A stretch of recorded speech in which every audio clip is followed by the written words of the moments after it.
Hey y'all, what's going on? Sam here with Charged Up Bass, and guys, I want to give y'all a little tip. I'm here at the gate at Squaw Creek, and I went out yesterday and absolutely hammered them.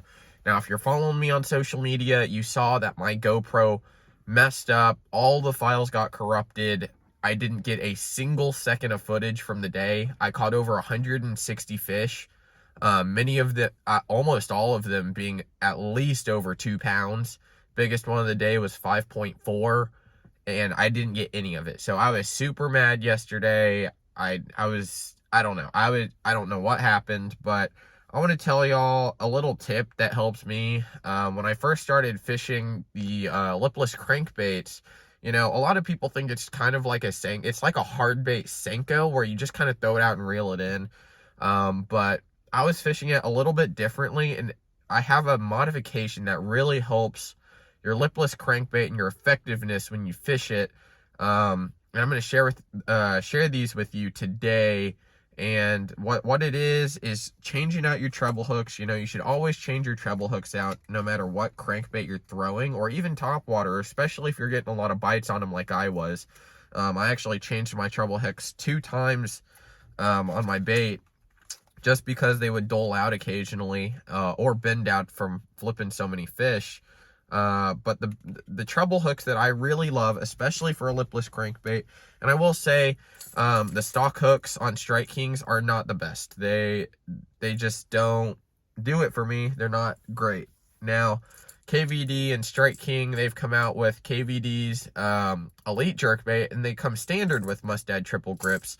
So I'm hoping that Strike King follows suit and keeps doing what they're doing, putting the triple grips on their baits.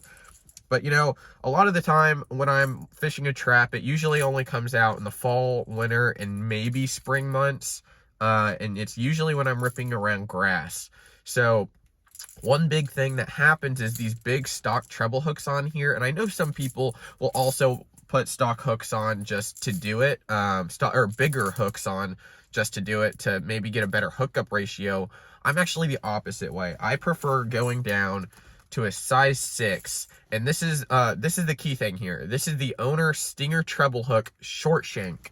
Now, what I really love about the short shank is it has a shorter shank than the hook that comes on it, so it doesn't stick as far down as it's running through the water, and that means you're not going to catch as much grass. You've got less likely of a chance to hook on any stumps or timber or anything in the water like that.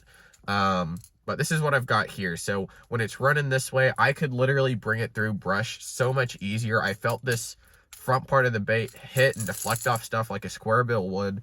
And what I also like about these, it's a much thinner gauge wire. When you go down to a number 6, it's a much thinner gauge wire. So you're not getting caught up. And also these Stinger trebles are lined up exactly like the hooks on the rattle trap already are. So on the flat side, so on this hook, it's not perfectly in a triangle, if that makes any sense. It's not equally spread apart.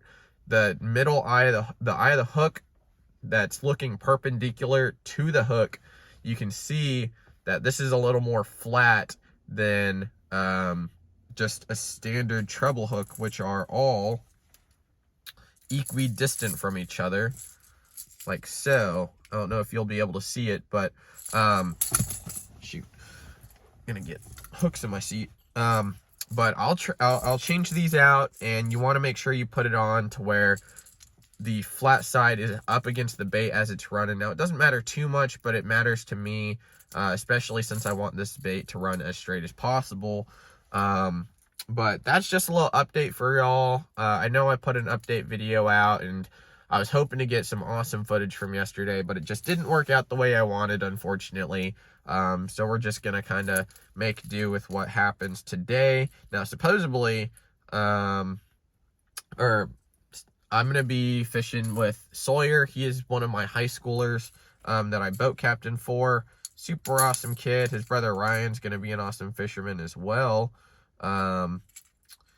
But we're gonna try to get on the same fish I was on. The pattern was very interesting. I was finding the fish a lot shallower than I did the first time I was here 2 weeks ago, and it was just a lot of fun today, even last time I went out. The fish just really bit for me, and I got on them, and we stayed on them throughout the day. So yesterday the wind was howling too. I didn't have too many places where I could get out of the wind, but I did pattern them eventually, and I was able to get a bunch of bites. But the fish were coming up from the bottom. It was really cool, actually. The fish would be sitting down low in the bottom on the rocks and stuff, and you wouldn't be able to really find them with live scope until you ran your bait over the top of them, and then they would go crazy for it. They would just shoot up from the bottom and then eat the bait. So if you're looking to get better at throwing a rattle trap, go with someone that has, or if you want to get better at throwing any bait for that in particular, you know, definitely try to get out with people who have forward-facing sonar, because forward-facing sonar allows you, it doesn't help you find fish all the time. That is for certain. It is a tool to be used to understand bass behavior, and once you understand bass behavior, you almost don't need the live scope at that point, if that makes any sense to you.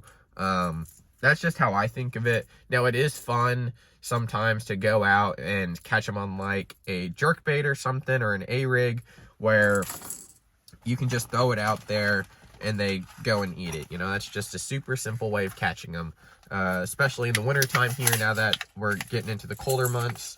But that's just one thing there. Another big thing, guys, you've got to go check out Spear Point hooks. You know, they do a lot for the channel here. I literally lost maybe one or two fish on a rattle trap yesterday, and then I caught a bunch of them on a drop shot. And my favorite one, it's the smallest hook they have. This is the GP Finesse number 3, size 3. It's an absolutely tiny hook.